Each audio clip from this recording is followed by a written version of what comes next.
الحمد لله رب العالمين والعاقبة للمتقين والصلاة والسلام على خير خلقه محمد وآله وأصحابه أجمعين. بسم الله الرحمن الرحيم. نورانی قاعدہ تختی نمبر 1 مفردات. دا قاعدہ منگا پا آسان الفاظو کے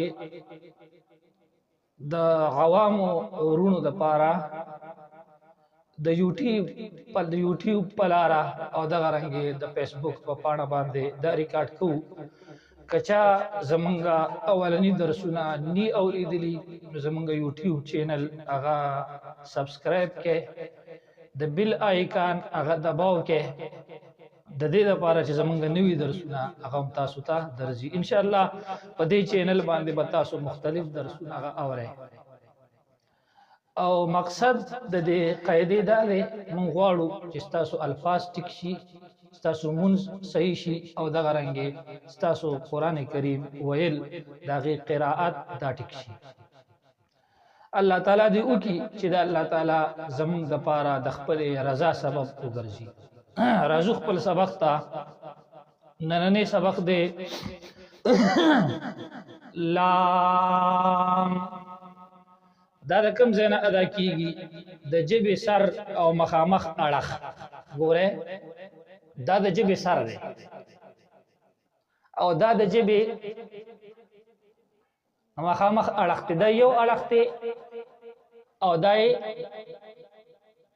بل اړخ دی. دا نه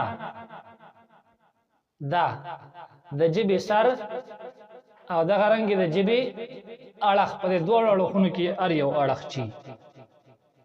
دا چې کله برانو سلور غاخونو ثنایا رباعی انیاب او زواحق د دې په ویخونو کې اولګي نو د دینا لام ادا کیږي. زما د خلی ته ګوره دا غاخ دی ثنایا، دا ورپسې دی رباعی، دا ورپسې دی انیاب او دا ورپسې دی زواحق. دا بیا دې طرف تم دغه غاخونه سلور او دې طرف تم دا سلور غاخونه د لاندې دا سلور غاخونه دي دې طرف ته او دې طرف تم د لاندې سلور غاخونه دي. ښه زمونږ د لاندې غاخونو سره کار نشته، دا پاسنی سلور غاخونه یادو.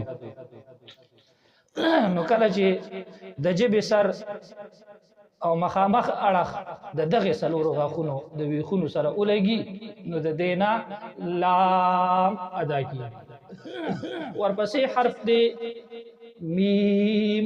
ګوره د دواړو شونډو وچې حصے دا ګوره لمده حصہ ده او دای وچه حصہ ده. د دواړو شونډو وچې حصے چې کله یو بل سره په نرمۍ سره اولګي نو د دینا میم ادا کیږي. ورپسې حرف دی نون. نو ګوره د جبې سر او مخامخ اړخ، د جبې سر امه د اوخو او د جبې مخامخ اړخ هغه مې د تم دا چې کله برانو دریو غاخونو ثنایا رباعی او انیاب په دې کې زواحق نشته. ثنایا رباعی او انیاب دې دریو غاخونو سره اولګي نو د دینا نون ادا کیږي. ورپسې حرف دی واو. ګوره واو ادا کیږي د دواړو شونډو گول کېدونه. ابتدا کې به دواړه شونډې گول کې او اخر کې به بیا دواړه شونډې گول کې. په مینس کې دا اواز چې دی دا د ا اواز دی. تاسو ته ما په اول کې په مثال د صراط کې ویلو. نو ګوره واو. ورپسې حرف دی ها. دا ها ادا کیږي د مړی د اخیر. دا د مړی اخیر دی سینې طرف ته د دین ادا کیږي ها. ورپسې حرف دی حمزه. دا هم ادا کیږي د مړی د اخیر نه اخیری لفظ دی یا. او کله چې د جبې مینس برا سخت الو سره په سختۍ سره اولګي نو د دینا یا ادا کیږي دا استاسو نننې سبق وما علینا الا البلاغ المبین.